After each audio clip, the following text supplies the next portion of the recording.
जय श्री कृष्ण। राधे राधे प्रिय भक्तों। ओम नमो भगवते वासुदेवाय नमः। प्रिय भक्तों, जैसा कि आप सभी को पता है, आज है मौनी अमावस्या, अर्थात माघ माह के कृष्ण पक्ष की अमावस्या को माघी अमावस्या या मौनी अमावस्या कहते हैं। इस साल मौनी अमावस्या 9 फरवरी को है। मौनी अमावस्या का ज्योतिष शास्त्र में बहुत अधिक महत्व है। इस दिन किसी पवित्र नदी में स्नान करने के बाद में दान करना बहुत शुभ माना जाता है। मौनी अमावस्या पर पवित्र नदियों में स्नान करने के बाद में दान करने वाले पुण्य फलों की प्राप्ति होती है। इस दिन मौन व्रत रखने का अलग विधान है। हालांकि गृहस्थ लोगों के लिए दिन भर मौन रख पाना थोड़ा मुश्किल होता है। ऐसे में गृहस्थ लोग पूजा पाठ करने के बाद में अपना मौन व्रत खोल सकते हैं। इसके अलावा शास्त्रों में मौनी अमावस्या के कुछ ऐसे कार्य बताए गए हैं जिन्हें करने से आपको बचना चाहिए। तो आज जानते हैं मौनी अमावस्या के व्रत की कथा। अगर आप व्रत नहीं भी करते हैं तो कथा का रसपान अवश्य करें और इस दिन क्या करना चाहिए, क्या नहीं करना चाहिए, संपूर्ण विधि। तो देखिए, इस दिन सुबह जल्दी उठकर गंगा स्नान करें। गंगा नदी में आप स्नान नहीं कर सकते तो पानी में गंगा जल मिलाकर स्नान करें।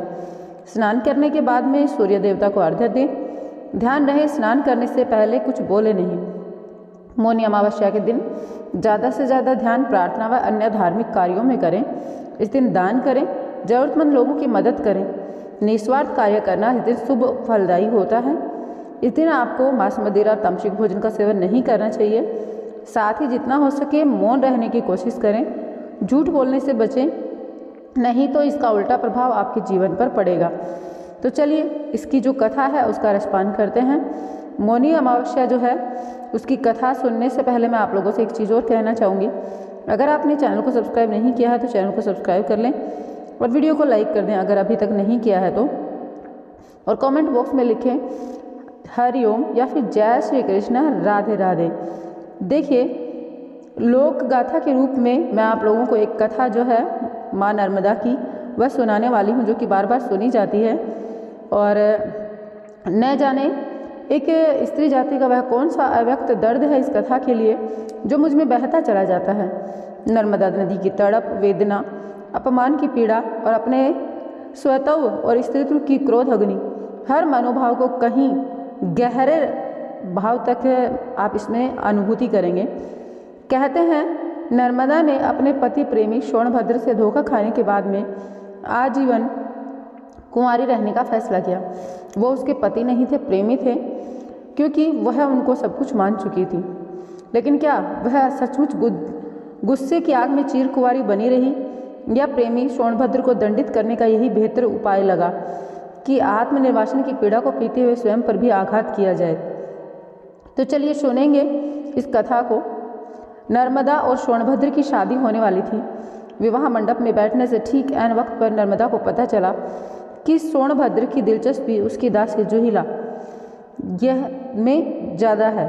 प्रतिष्ठित कुल की नर्मदा यह अपमान सह न सकी और मंडप छोड़कर उल्टी दिशा में चली गई। सोनभद्र को अपनी गलती का एहसास हुआ तो वह नर्मदा के पीछे भागा। यह गुहार लगाते हुए लौट आओ नर्मदा, लेकिन नर्मदा को नहीं लौटना था, सभा ना लौटी।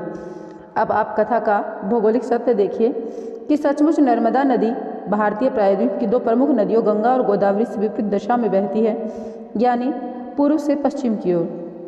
कहते हैं आज भी नर्मदा एक बिंदु विशेष से सोनभद्र से अलग होती दिखाई देती है। कथा की फलश्रुति यह भी है कि नर्मदा को इसलिए चीरकुंवारी नदी कहा गया है और ग्रहों के किसी विशेष मेल पर स्वयं गंगा नदी भी यहाँ स्नान करने आती है, इसलिए भी इस नदी को पवित्र नदी माना गया है। मत्स्य पुराण में नर्मदा की महिमा इस प्रकार वर्णित है। कनखल क्षेत्र में गंगा पवित्र है और कुरुक्षेत्र में सरस्वती, परंतु चाहे गांव हो, वन हो, नर्मदा सर्वत्र पवित्र है। यमुना का जल 1 सप्ताह में, सरस्वती का 3 दिन में, गंगा जल उसी दिन और नर्मदा का जल उसी क्षण आपको पवित्र कर देता है। एक प्राचीन ग्रंथ में सप्त सरिताओं का गुणगान इस तरह से किया गया है।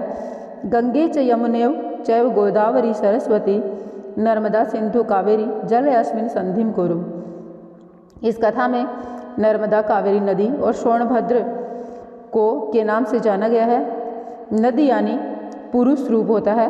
बहरहाल यह कथा बताती है कि राजकुमारी नर्मदा राजा मेखल की पुत्री थी। राजा मेखल ने अपने अत्यंत रूपसी पुत्री के लिए यह तय किया कि जो राजकुमार गुलाब कावली से दुर्लभ पुष्प उनकी पुत्री के लिए लाएगा, वे अपनी पुत्री का विवाह उसी के साथ संपन्न करेंगे। राजकुमार सोनभद्र गुलाब कावली के फूल ले आए, अतः उनसे राजकुमारी नर्मदा का विवाह तय हुआ था। नर्मदा अब तक सोनभद्र के दर्शन न कर सकी थी, लेकिन उसके रूप, यौवन और पराक्रम की कथाएं सुनकर मन ही मन वह उन्हें चाहने लगी थी। विवाह होने में कुछ दिन शेष थे, लेकिन नर्मदा से रहा न गया। उसने अपनी दासी जुहिला के हाथों प्रेम संदेश भेजने की सोची। जुहिला को थोड़ी सी ठिठोली सूझी।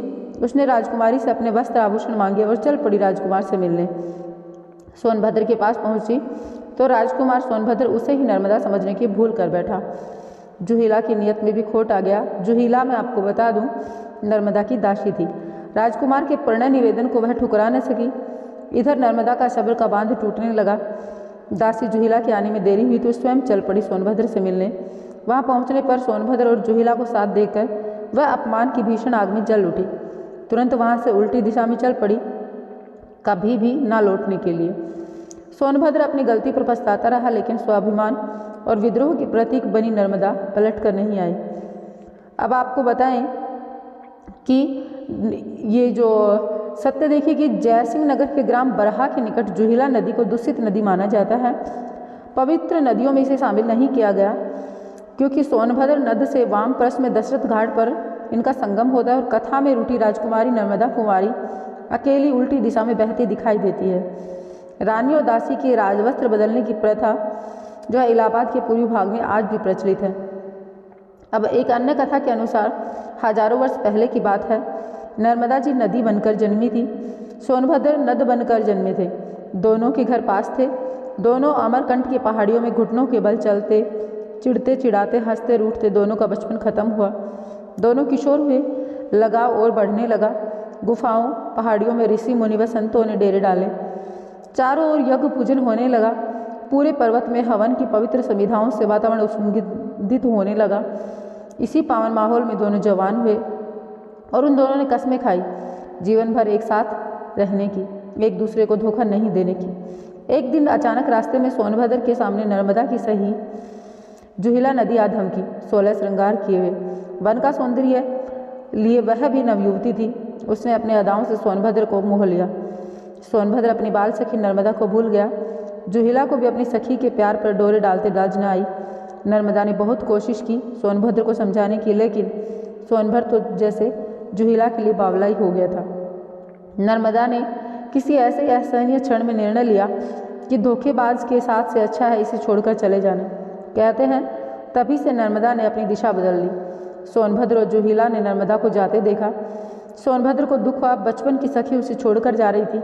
उसने पुकारा, नर्मदा रुक जाओ, लौट आओ। लेकिन नर्मदा जी ने हमेशा कुंवारी रहने का प्रण लिया। युवा अवस्था से ही सन्यासिन बन गई।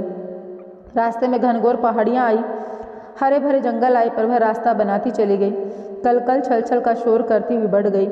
मंडला के आदिम जनों के इलाके में पहुंची। कहते हैं आज भी नर्मदा की परिक्रमा में कहीं कहीं नर्मदा का करुण विलाप सुनाई पड़ता है। नर्मदा ने बंगाल सागर की यात्रा छोड़ी और अरब सागर की ओर दौड़ पड़ी। भौगोलिक तथ्य देखिए कि हमारे देश की सभी बड़ी नदियां बंगाल सागर में मिलती हैं, लेकिन नर्मदा अरब सागर में समाई। नर्मदा की कथा जनमानस में कई रूपों में प्रचलित है, लेकिन चीर कुंवारी नर्मदा का सात्विक सौंदर्य, चारित्रिक तेज और भावनात्मक उफान नर्मदा परिक्रमा के दौरान हर संवेदनशील मन जो है ना वह महसूस करता है। कहने को वह नदी रूप में है, लेकिन चाहे अनचाहे भक्तकण उनका मानवीयकरण कर ही लेते हैं। पौराणिक कथा और यथार्थ के भौतिक सत्य का सुंदर सम्मिलन उनकी इस भावना को प्रबल बल प्रदान करता है और वे कह उठते हैं, नमामि देवी नर्मदे। अब मैं आप लोगों को यहाँ पर मौनी अमावस्या जो है उसकी कथा भी सुनाने वाली हूँ। मौनी अमावस्या से संबंधित जो कथा प्रचलित है प्राचीन काल से वह मैं सुनाने वाली हूँ, तो पूर्ण ध्यान पूर्वक सुनिएगा। देखिए, प्राचीन काल में कांचीपुरी में देव स्वामी नामक एक ब्राह्मण रहता था, जिसकी पत्नी का नाम धनवती और उनके 7 पुत्र थे। एक पुत्री थी, पुत्री का नाम गुणवती था। ब्राह्मण ने 7 पुत्रों का विवाह करने के लिए बेटी के लिए वर को तलाश करने के लिए सबसे बड़े पुत्र को भेजा। उसी दौरान किसी ज्योतिष ने ब्राह्मण की पुत्री की जन्म कुंडली देखकर बताया कि कन्या तो सप्तपदी होते ही विधवा हो जाएगी। तब उस ब्राह्मण ने ज्योतिष से पुत्री के इस वैधव्य दोष का निवारण पूछा। तब ज्योतिष ने बताया कि सिंघल द्वीप पर एक सोमा नाम की धोबिन रहती है। अगर वो कन्या की शादी से पहले घर आकर पूजन करे तो दोष दूर हो जाएगा, इसलिए जैसे तैसे उसको प्रसन्न करो और गुणवती के विवाह से पहले उसे बुला लो। ब्राह्मण ने अपने सबसे छोटे पुत्र के साथ गुणवती को सिंघल द्वीप भेजा। तब देवी स्वामी का पुत्र अपनी बहन को साथ लेकर सिंघल द्वीप जाने के लिए सागर तट पर गया, लेकिन सागर पार करने की चिंता में भाई बहन एक वृक्ष की छाया में बैठ गए। उस वृक्ष पर एक घोंसले में गिद्ध का परिवार रहता था और उस समय घोंसले में केवल गिद्ध के बच्चे थे, जो कि उस भाई बहन के क्रियाकलापों को देख रहे थे। जब शाम में गिद्ध के बच्चों की माँ आई तो उन्होंने भोजन नहीं किया और अपनी माँ से कहा कि नीचे 2 प्राणी सुबह भूख से प्यासे बैठे हैं, सुबह से जब तक वे कुछ नहीं खाते हम भी नहीं खाएंगे। तब दया और ममता से वशीभूत होकर गिद्ध माता उस भाई बहन के पास गई और बोली, मैंने तुम दोनों की इच्छाओं को जान लिया है। इस वन में जो भी कंद फूल मिलेगा उसे मैं ले आती हूँ, दोनों भोजन करो। मैं सुबह दोनों को सागर पार करा के सिंघल द्वीप की सीमा में पहुँचा दूंगी। गिद्ध माता की सहायता से दोनों भाई बहन सोमा के घर जा पहुँचे।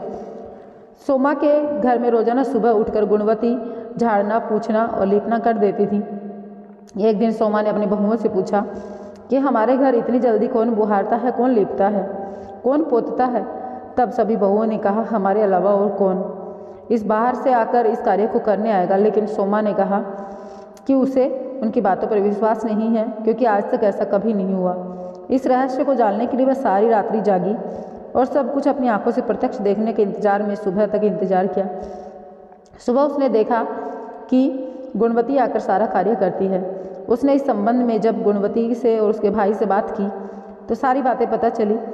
सोमा ने उनकी श्रम साधना और सेवा से प्रसन्न होकर सही समय पर उसके घर पहुंचने का वचन देकर कन्या के वैधव्य दोष को दूर करने का आश्वासन दिया।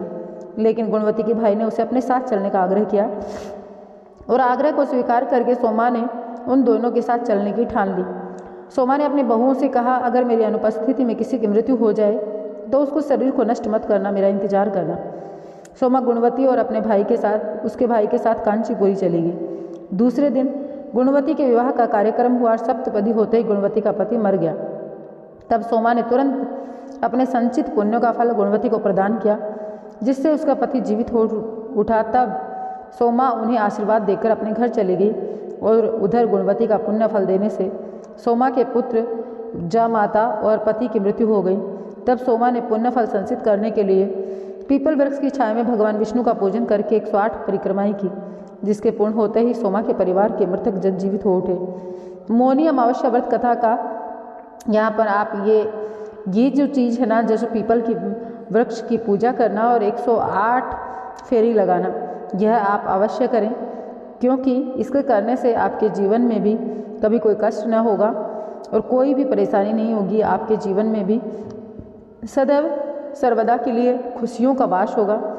तो प्रिय भक्तों, यहाँ पर मौनी अमावस्या की पारंपरिक जो कथाएं हैं वह मैंने सुनाई हैं आप लोगों को। अगर थोड़ी सी भी पसंद आई हो तो वीडियो को लाइक कीजिएगा, चैनल को सब्सक्राइब कीजिएगा। मैं मिलूंगी आप लोगों से एक नए वीडियो के साथ में। कमेंट बॉक्स में लिखना जय श्री कृष्णा, राधे राधे। वीडियो को ज़्यादा से ज़्यादा शेयर कीजिएगा अपने सगे संबंधियों के साथ में। इसी निवेदन के साथ में मैं आप लोगों से मिलूंगी एक नए वीडियो में।